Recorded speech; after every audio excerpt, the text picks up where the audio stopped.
আমরা কার্টেসীয় সমতলে রাখবো।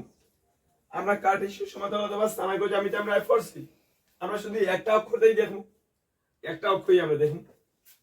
একটা কার্টেসীয় সমতলে আমরা জানি একটা কার্টেসীয় সমতলের কি হয়, এটা যদি x হয় এটা x ড্যাশ হয়, জানি কি জানি না? আমরা যদি ঠিক যদি কোন বিন্দুতে রাখবো, মনে করো মূল বিন্দুর মধ্যে যদি আমরা একটা কিতা রাখি, এটা গোলকীয় আয়নার তল রাখি, এটা কোন আয়না কইমু? এটা কোন আয়না কইমু? অবতল আয়না। 100% রাইট, অবতল আয়না। আমরা জানি এদিক প্লাস হয় এদিক মাইনাস, জানি তো? বস্তু গোলকীয় আয়নার ক্ষেত্রে বস্তু সবসময় কোন দিকে থাকবো? বাম দিকে থাকবো। ইউ বস্তু, ইউ সবসময় কি থাকবো গোলকীয় আয়নার ক্ষেত্রে? মাইনাস হইব। ইউ সবসময় কি থাকবো? মাইনাস। খেয়াল রাখিও, ওকে না? ঠিক আছে কথা? মনে করো যদি ইউ তো এটা হইলো, এখন অবতল আয়নার ক্ষেত্রে, অবতল আয়নার ক্ষেত্রে ফোকাস কোন দিকে থাকবো? অবতল আয়নার ক্ষেত্রে ফোকাস কোন দিকে থাকবো? এদিকে থেকে এদিকে এটা থাকবো তার ভাঁজ কেন্দ্র, এদিকে এখানে থাকবো তার ফোকাস। অবতল আয়নার ফোকাস কি হবে? প্লাস না মাইনাস? মাইনাস 100%। ক্লিয়ার? বুঝা গেছে? ইউ সবসময় মাইনাস, উত্তল আয়না হোক অবতল আয়না হোক, ঠিক আছে? উত্তল আয়না হোক কি হবে? উত্তল আয়না বা অবতল আয়না, সরি, অবতল আয়নার ক্ষেত্রে ইউ মাইনাস, ফোকাস কি হবে? প্লাস না মাইনাস? Focus minus. এখন দেখো ভি, ভি মানে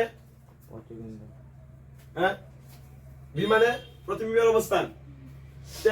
এখন যদি ভি যদি মাইনাস দিকে বাড়ে যায় মানে আয়নার সম্মুখে আইব। ভি মাইনাস হইলে আয়নার সম্মুখে মানে আয়নার সামনে দিকে হইব, ঠিক না কথা? আর ভি যদি আয়নার মাইনাস হয় মানে আয়নার সম্মুখে হইব, কারণ এদিকে মাইনাস আছে। ভি যদি প্লাস হয় আয়নার পেছনে হইব। বুঝা গেছে কিটা? এটা বুঝছি? সেম এটা দিয়ে আমরা কিতা করতে পারবো? এটা তো বুঝলাম, এটা অবতল আয়না আসতো নাকি তা? এখন আমরা যদি তার উত্তল আয়নাটা যদি দেখলে কি যাইব? উত্তল আয়নাটা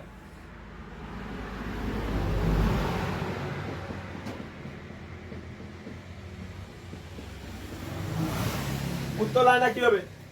উত্তল আয়নার ফোকাস কোন দিকে থাকবো? ফোকাস ওই দিকে থাকবো। উত্তল আয়নার ফোকাস কোন দিকে থাকবো? এই দিকে থাকবো। আর কার্ভেচার, সেন্টার অফ কার্ভেচার ওইদিকে থাকবো, কারণ একটা গোলকের অংশ তো, গোলক তো ওইদিকে থাকবো, ব্যাসার্ধ তো তার ওইদিকে থাকবো তো। ইউ কিন্তু তার ক্ষেত্রে মাইনাস, অবতল আয়না। উত্তল আয়নার ক্ষেত্রে ইউ কি হবে? মাইনাস। ইউ মাইনাস হবে, ইউ মাইনাস হবে। আর এফ কি হবে? এফ প্লাস হবে। বি, বি যদি কি হয়? বি যদি প্লাস হয় তবে কি হবে? প্লাস হবে মানে আয়নার, বি যদি প্লাস হয় আয়নার পেছনে হবে, এটা আয়নার পেছন, ঠিক আছে কথা? বি প্লাস হলে আয়নার পেছনে, আর বি মাইনাস হলে কি হবে? আয়নার সম্মুখে। বুঝা গেছে? হ্যাঁ,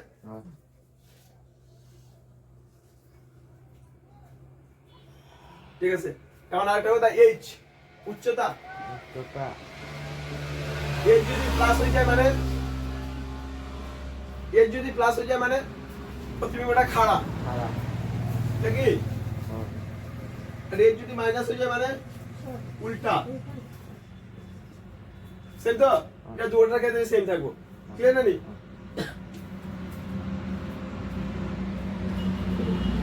বুঝা গেছে কিনা না? ঠিক আছে, এটা জানা তোমার বহুত ইম্পর্টেন্ট। এজেন্ট গোলকীয় আয়নার চিহ্নের প্রচলিত রীতি, এটা তোমার জানা বহুত ইম্পর্টেন্ট। ইউ এর সাইন কিটা হয়, ই এর সাইন কিটা হয়, এফ এর সাইন কিটা হয়। যদি এটা তুমি জানো না, এটা রিলেটেড, এটা সম্পর্কিত যেটা গাণিতিক সমস্যা আছে, এটা তোমার সলভ করতে প্রবলেম হইব। তোমরা উল্টা পাল্টা যদি লিখি দাও তবে আনসার তো উল্টা পাল্টা আইব, আলটিমেটলি তোমরা রং হইতে পারে।